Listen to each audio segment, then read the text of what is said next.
Hi everybody, Creative Katie, Karen Burchill here. Welcome to my channel. Did you know that not all your art journals, need to be expensive, store-bought, precious, or used for display purposes? You can repurpose books sourced off either your bookshelf that may be headed to the recycle bin or picked up from a local thrift store for a couple of dollars. And I'm here to show you just how. My husband recently purged his bookshelf and had a pile of books ready to discard. I grabbed this Life's Little Instruction book and pulled it out and thought, can I repurpose this as an art journal? When I look at a book to repurpose it, I look for three main things. So open up the book and check the paper. I want some papers that are heavier weight, somewhere between copy paper and manila tag. This means I don't have to glue pages together, and I'm happy about minimizing the work. The next thing that I want to look at is I want paper that is smooth. This means the paint blends easily, and I might be able to avoid putting a coat of gesso on it to prepare it. The third thing that I look for is if the book is stitched. If it's stitched, you can remove sections of the book without the book falling apart. Well, this one is not stitched. However, 2 out of 3 ain't bad, as the song goes. I know that because it's not stitched, that it's going to bulk up and at some point in time might break the spine and fall apart. But by the time it does that, I'll have had hours and hours of art journaling joy. I'm going to use this journal as an experimental journal, a play journal. It's going to free up my inhibitions because it's not precious. I'm just free to take chances and experiment. If a page doesn't turn out, I can just learn the lesson and turn the page. The bonus of using a repurpose book is there is text, which can be incorporated into a first layer. The size of this journal measures 4 by 12. Interestingly enough, half of it is 4 by 6, which is the size of a greeting card. So I could use half of it to do some trial runs for card designs if I wanted to. So now that we have an art journal, let's do one page in this art journal. Now, remember I said we didn't need to prepare the page with gesso because the paper is thicker and smooth. But I am going to use gesso here as a gesso resist. I'm going to put gesso through this leafy texture stencil, and it is going to resist the paint and give me some patterning and on my first or second layer. So simply, I am using a makeup sponge and putting white gesso through the stencil across the page.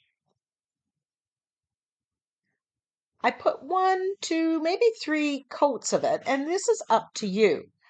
The more I put on, the more I'm going to knock back the text that's peeking through the open parts of the stencil. I don't want all that text to show. I don't even want that text to be readable. I want it to be pattern and interest in the background. So I'm going to give this a few coats of it. I'm trying really hard to keep the stencil from moving around. I do better on this side. I kind of goof up on the other side. That's all part of it. Because if you remove or you prevent the stencil from moving, you're going to get a more exact stencil. So there you can see the text. You could barely see the text. And I love how now we've got little bits of text shining through. So I'm going to move the stencil over to the other side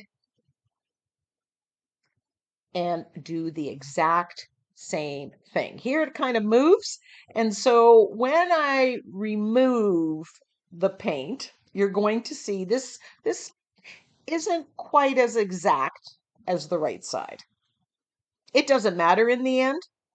And don't sweat the small stuff. So there we have it. I'm giving this a good dry, and when it's dry, I'm ready to colorize.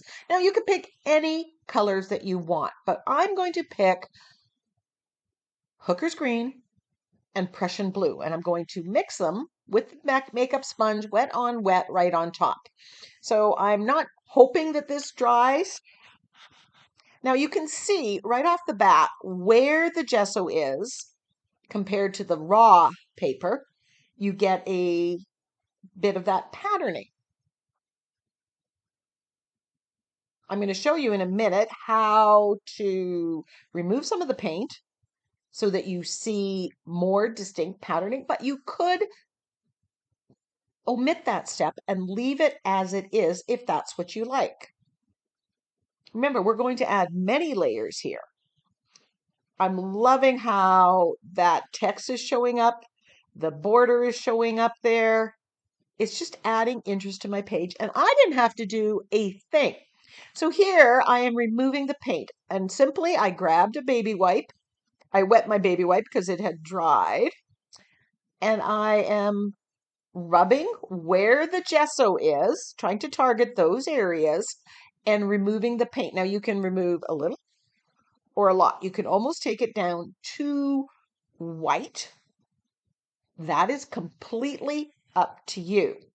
If you're picking lighter colors, you're not going to get that much contrast. If this was yellow or orange, the dark blue shows up a little bit more. The green shows up. Play with the gesso resist technique, and you'll find out which colors you like best with that technique. So here I'm just going wherever the gesso was. I've removed a lot of the paint, and you see the patterning there. And now that I have that side, I'm going to repeat, adding the paint to the other side, and then removing it with the baby wipe.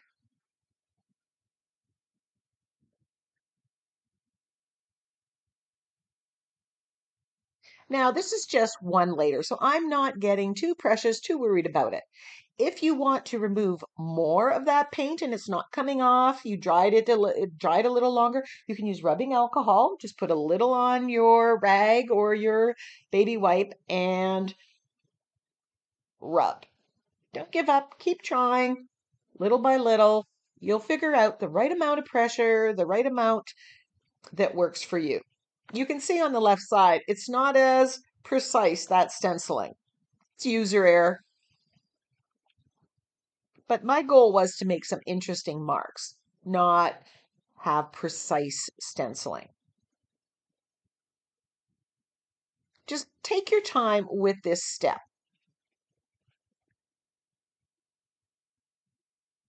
When I slowed down and just relaxed a little bit, it all came together very quickly. So here I'm just going on this side, and you can see how you can take more and more paint off depending on how hard you're pressing, if you use rubbing alcohol or just water.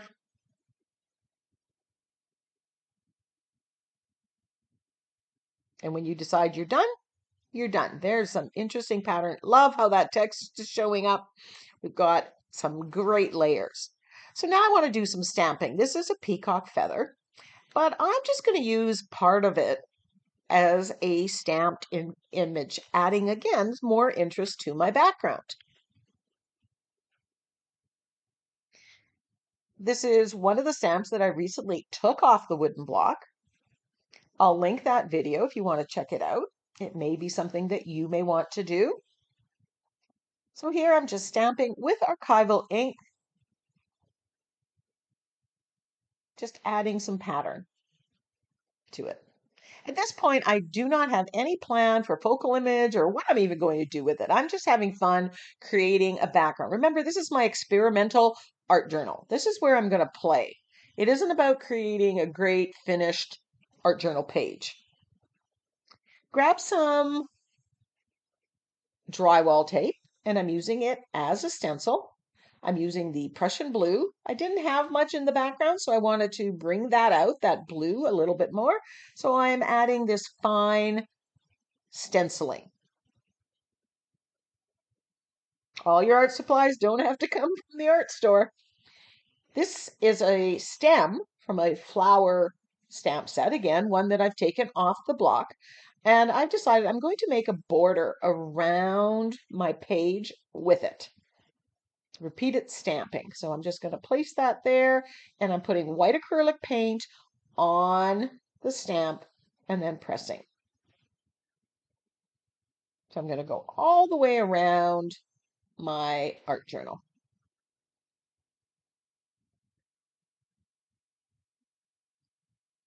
I kind of wish I didn't put the two on the ends.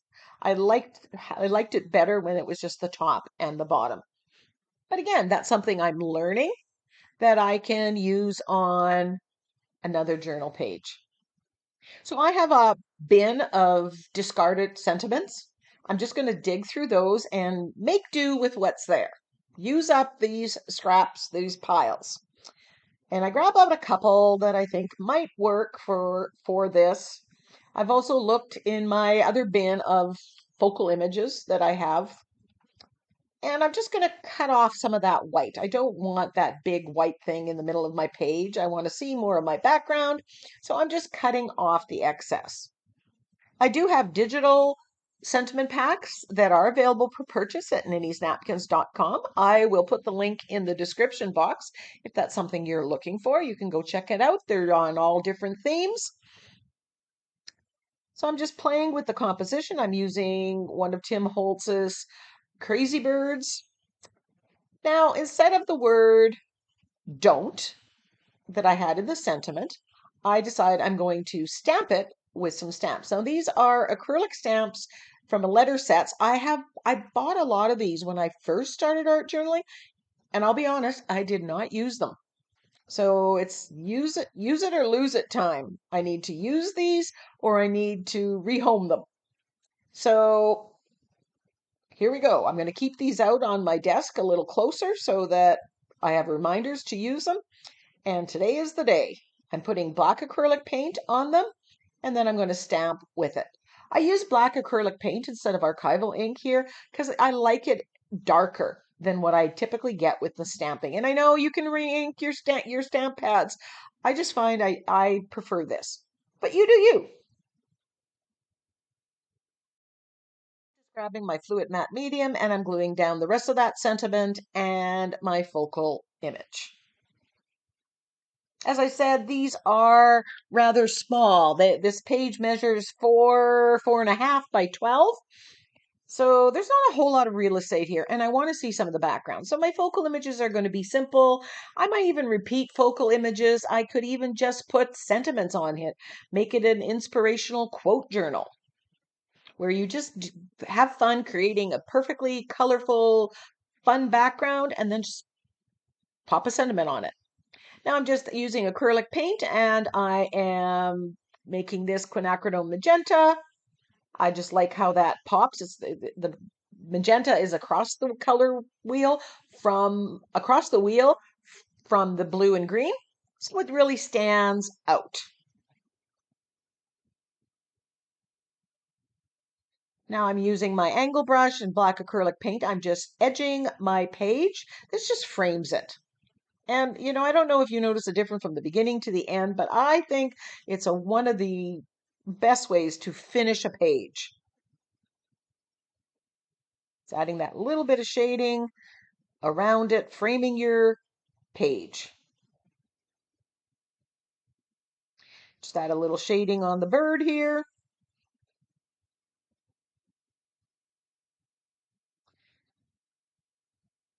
Grab my Posca pen and I'm adding some dashes on that white.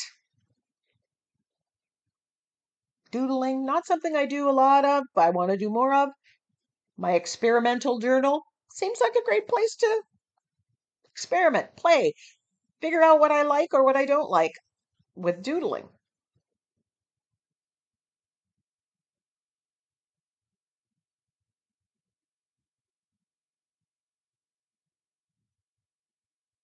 And just as promised, because the size of this journal is small, it allows me to finish an art journal page in under 30 minutes. And that's great if you want to develop a daily art journal habit or you're short on time, but you want to create. A small journal like this might just be the ticket. Covering up some of the lettering, and I'm going to splatter it with the magenta. I had some left over, so I just thinned it down and I'm splattering with my fan brush. And once that's dry, I decided, I'm going to splatter with gold as well.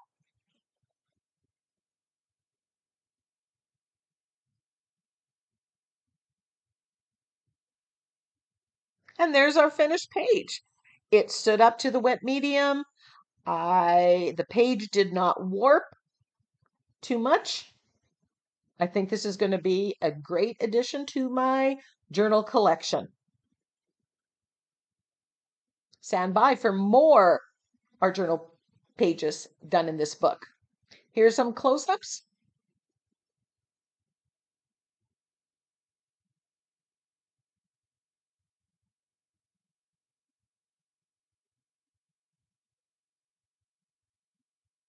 Now go get creative.